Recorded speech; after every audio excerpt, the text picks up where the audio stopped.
Hi, in today's video lesson we're going to learn all about what makes a good solo swing.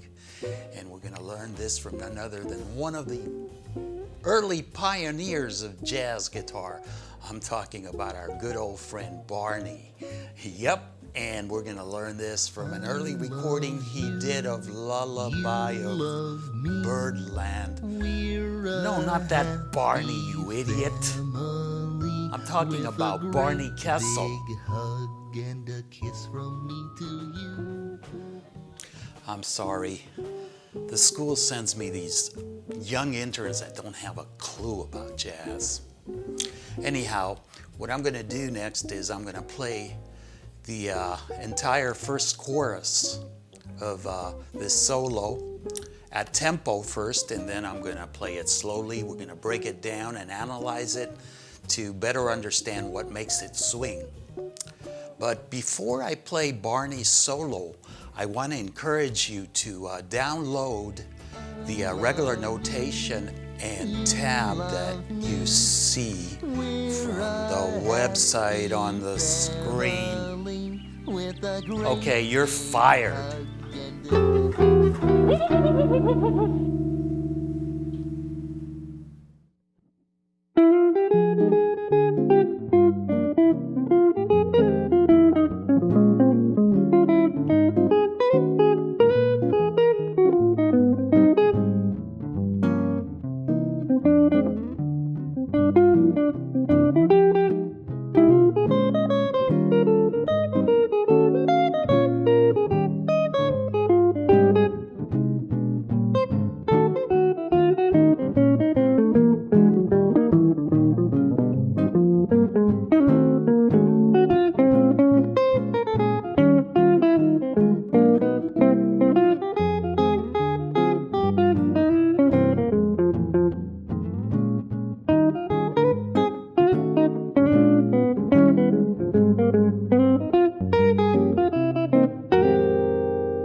Okay, so let's break this thing down into 4 measure segments and let's analyze it.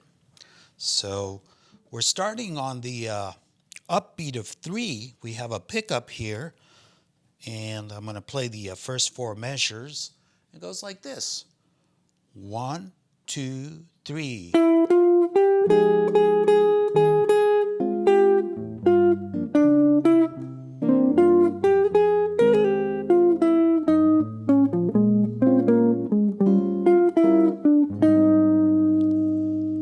Okay, the first 2 measures,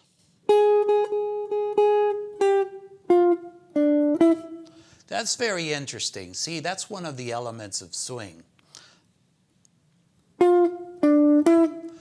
Right there, we're ending the phrase on the upbeat of 2. Whenever you have a rest after an upbeat, it creates syncopation, which is one of the most important elements in the swing idiom. So, once again,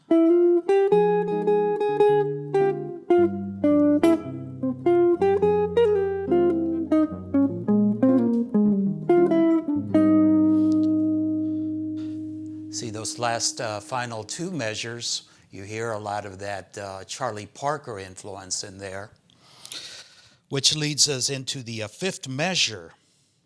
And here we have some pure swing.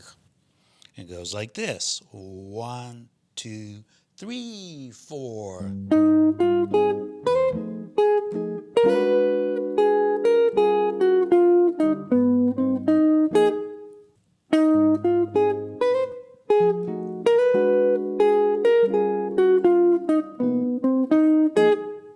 And that last phrase,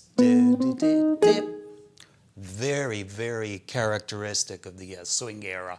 And once again, if you take a close look at it, you'll see that we're ending the phrase on the upbeat of 2, and then we have a rest, which again creates that syncopated feel. We have an 8-note pickup into the 9th measure, and it goes like this: 1, 2, 3, 4.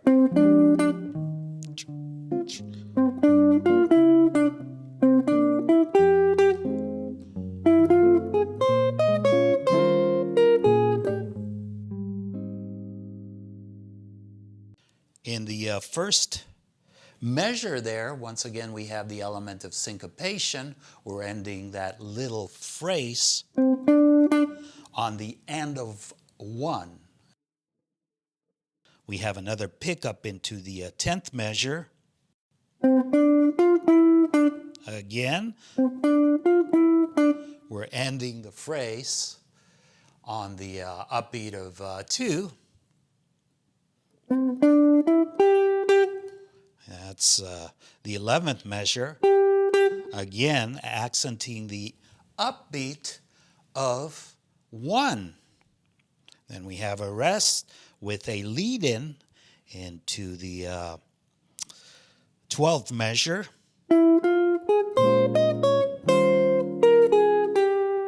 And this leads us into the 13th measure, the last 4 measures of the A section, which go like this. 1, 2, 3, 4.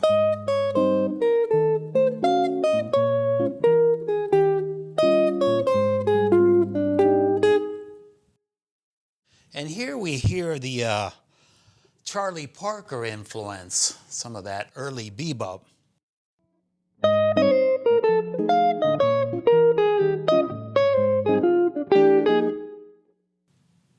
And before we play the bridge, we need to play the 16th measure, which only contains an 8th note on the upbeat of 3.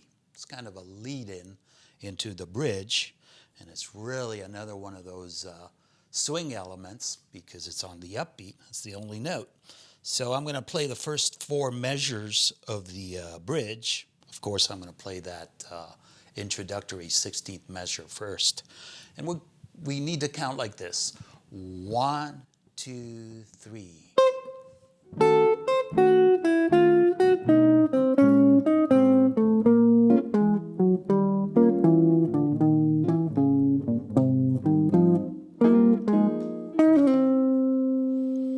And here, at the beginning of the bridge, we have a classic early bebop motif which Barney develops into a sequence. Anyhow, this is the motif.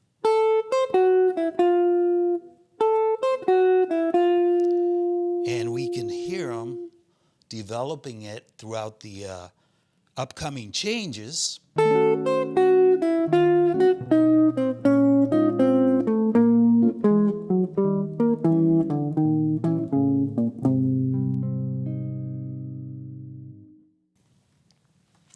And this is my cue to plug my online bebop guitar improv series course.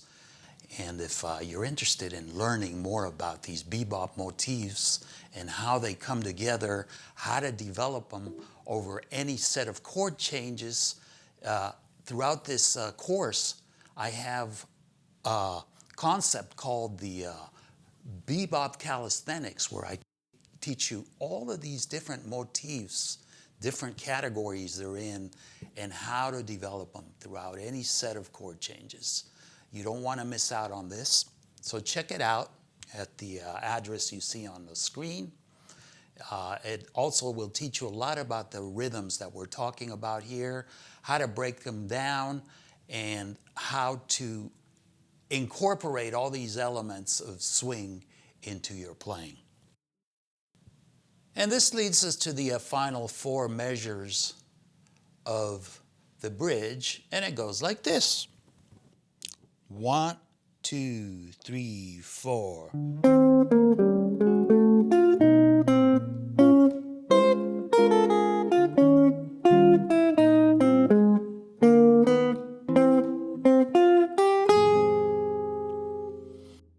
And this brings us to the C section.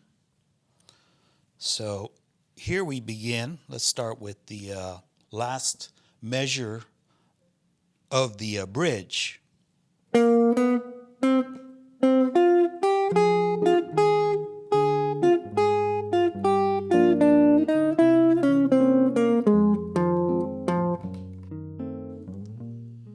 And this brings us to the final 4 measures. And let's start with the pickup on the previous one. And it goes like this. 1 and 2 and.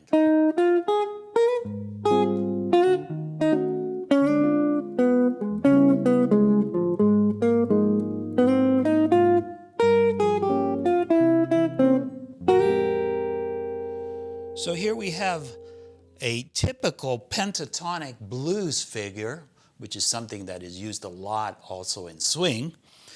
Right?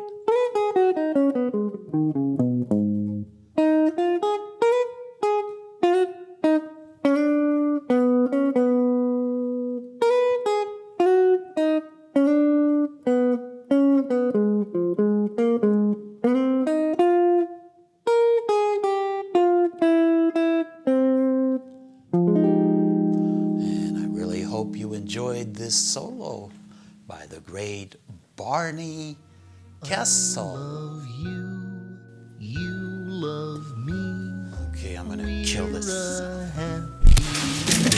happy